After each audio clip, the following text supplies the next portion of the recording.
Hi guys, welcome back to another episode of Birdies with Boynsy. We're out here on the 18th today. We're just going to finish up our round and then we're going to have a look at the importance of getting our scorecards correct, because this weekend, or the weekend just gone here at the Weald of Kent, the winner of the monthly Stapleford was disqualified because they hadn't signed their scorecard properly. So we're going to finish up here on 18 and then I'm going to run through the way that I check my scorecard and make sure I don't get disqualified at the end of the round. So in last week's episode we were speaking about setting the goals for the year, and one of mine was to get that win and one of mine was to shoot 6 under. One thing that's going to help me do that this year is my new putter, my brand new square to square Jailbird AI1 from Odyssey. As you saw in this year or last year and the year before, the Christmas jumper golf day, so many putts of mine just slide by. But with this thing, I think I'm going to hold the world.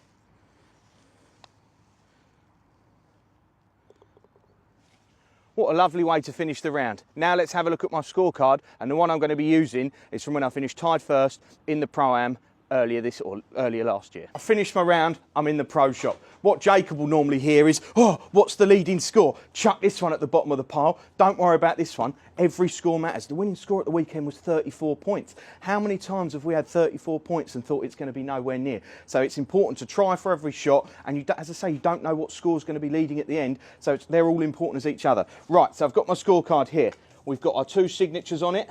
We've got all the scores filled out. Like I said, this is the one from the Pro-Am. So all I do to check to make sure every individual score is correct, because they're the ones that matter, is I'm just going to marry my card up and just check the 5, 4, 4, 3, 4, 2, 4, 3, 5, 4, 4, 4, 3, 4, 3, 2, 4, 4. So they all marry up. That's the most important thing that we're looking at here. Each individual score. Doesn't matter if your maths is rubbish, doesn't matter if you get a Stapleford score wrong and can't work out the points. Each individual score on the whole is what's important. We need those 2 signatures, and then we leave it with Jacob. Stand here and wait. It takes 30 seconds to put the card in. We've got to type in 18 numbers. So just make sure that those scores that you've said or that you think you've got are fine, rather than as we had at the weekend. We had a call the day after saying we've put the scores in wrong. We hadn't put the scores in wrong. There was a 4 on the scorecard. You'd made a 5.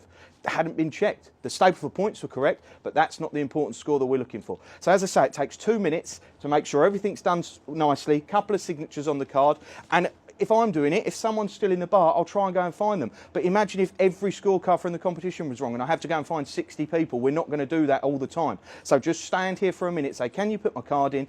If you've had a good score or a bad score, because we'd rather have numbers on the card than letters. We don't want that disqualification. So hopefully that helps you. Hopefully we have no more DQs throughout the year. I mean, there might be a few NRs because I see a few people throwing hissy fits and strops and clubs flying everywhere, but we'll worry about that. We might do one on the club throws, get a little bit of that release in. Make sure you're throwing it to where your ball's gone rather than having to walk off to the side. That's important as well. So just a bit about scorecards, making sure those scorecards are in nicely, and hopefully we'll get back to some requests next week. We haven't got the frost. I don't know if many of you, well, I know here at the Weald we had loads of people using that ice shot, especially on 16 to get over, so that was handy. Keep those requests coming and we'll get onto that next week.